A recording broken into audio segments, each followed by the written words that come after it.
President.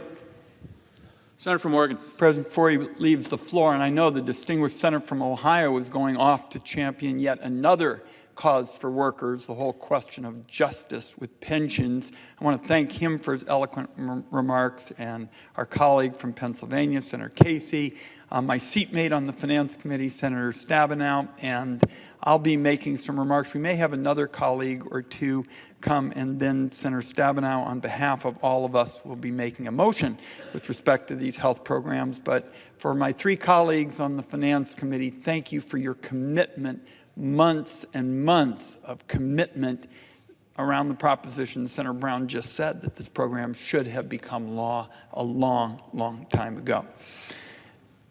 Mr. President, it is heartbreaking to see these CHIP families put through the political wringer. And there's no other way to describe it, because they come up to us, the moms, the families, and they talk about how they're being told that, well, maybe this program isn't going to be around pretty soon. And they heard that at the end of the year, there was going to be big slabs of relief, tax relief, for those at the top and some multinational corporations. What did these kids get? They got something called a patch. And in effect, that says it all. They were given second-class treatment. The powerful and the well-connected got first-class treatment. And as my colleagues have said, you didn't hear much of a mention about the Children's Health Insurance Program back then. Our friend, the distinguished Majority Leader Mitch McConnell, was over here last night. I think my friend from Michigan knows her well. The Majority Leader last night, talking about the Children's Health Insurance Program, sounded like he was Marion Wright Edelman, the founder of the Children's Defense Fund. Last night, he was saying this is the biggest priority to him. We had to make sure the kids got a fair shake. I looked over and I said, I thought I was listening to Senator Kennedy, Senator Ted Kennedy, who had devoted his whole life to health care. So before we go to my colleague's important unanimous consent request, I just want to go through a little bit of the history on this. Back in the fall, on the Finance Committee, we were committed to a multi-year children's health insurance program, generously funded, and we wanted it done in early October. We had virtual unanimity in the Finance Committee. I think there was only one senator who had reservations, and we worked with him as well. So we were ready to go in the fall. And had we moved then, all of those families wouldn't have had the months and months of heartache. And the wonderful people who run the Children's Health Insurance Program, who were trying to figure out if they had to send out a notice and tell people, well, maybe it's not going to be there, and how to tell them and when to tell them. We could have spared everybody all of that. And people find it hard to follow what goes on here in the United States Senate. Following government is tricky under the best of circumstances. But this is not a complicated proposition, as my colleague from Michigan has stated.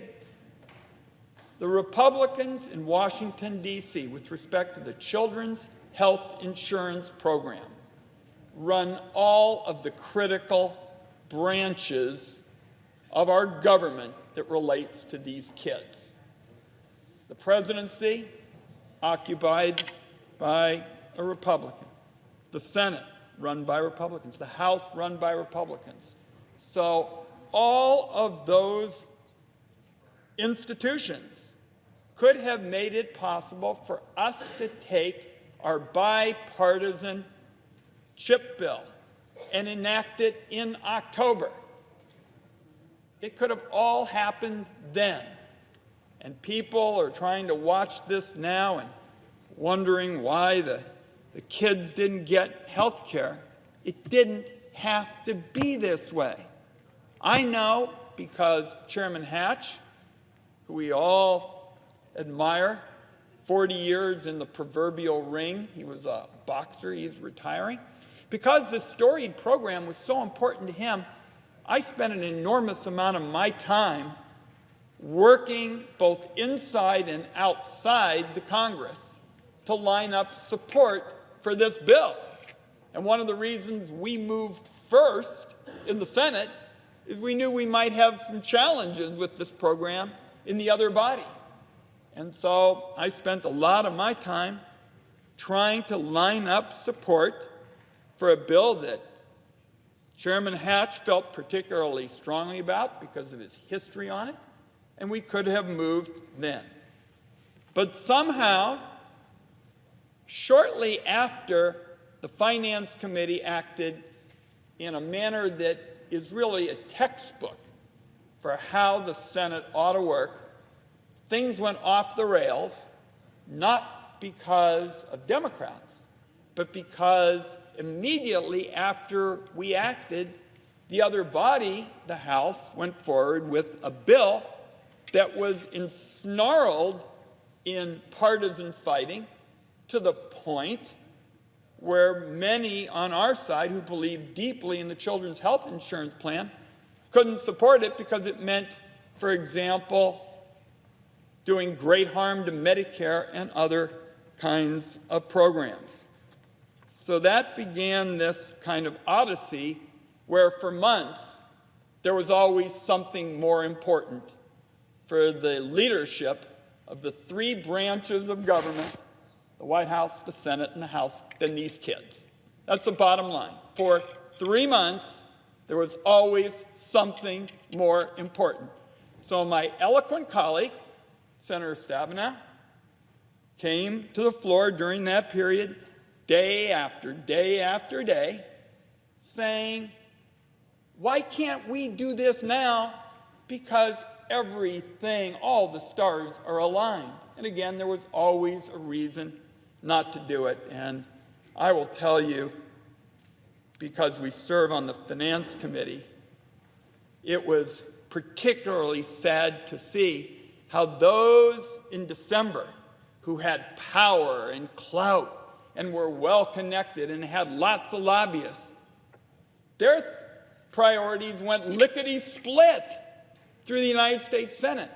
A whole tax reform bill, unlike what was done when Ronald Reagan got together with my friend Bill Bradley, and they spent months working in a bipartisan way. The powerful and the well-connected got what they needed in a matter of weeks. It set a land speed record for moving a tax reform bill. They had to borrow $1.5 trillion, hundreds of billions of dollars, to the most influential, the most well-connected, and the kids, at the end of the year, they got their patch. So that brings us to last night, and I have worked with the majority leader on a host of his issues over the years. But I'll tell you, having him come to the floor and talk about how committed he was to the children's health insurance plan after turning his back on it for months and months, that's a little much. That's a little much. So today, months after it ought to have been done, we're going to try to advance this long-delayed priority. A long-delayed priority which has had a storied bipartisan history, which, if we had had our way, would have been built upon back in October. A bipartisan bill with the lead sponsor being our distinguished retiring colleague, Chairman Hatch, on its way to the President's desk early in October. But for all the reasons I've described, it was derailed. Now the hour is late, and I guess it's convenient for them to say, well, it was really our priority all along. But I think the record shows something else, and that's why I look forward to my colleagues' motion to make the Children's Health Program And the other programs that we have fought for so hard, particularly the Community Health Center program, which has been a lifeline to so many families that walk an economic tightrope balancing the food bill against the fuel bill and the fuel bill against the rent bill. I look forward to my colleague from Michigan closing this part of the debate. I want to thank her and note that the eloquent speakers on this topic have years and years worth of expertise. Our colleague, Senator Carper, I think got held up. He was going to be here, another good member of the Finance Committee, who was with Bill Clinton when they really were part of launching this whole effort. So I'm very grateful to my Finance Committee colleagues. Look forward to the motion to be made by the distinguished senator from Michigan.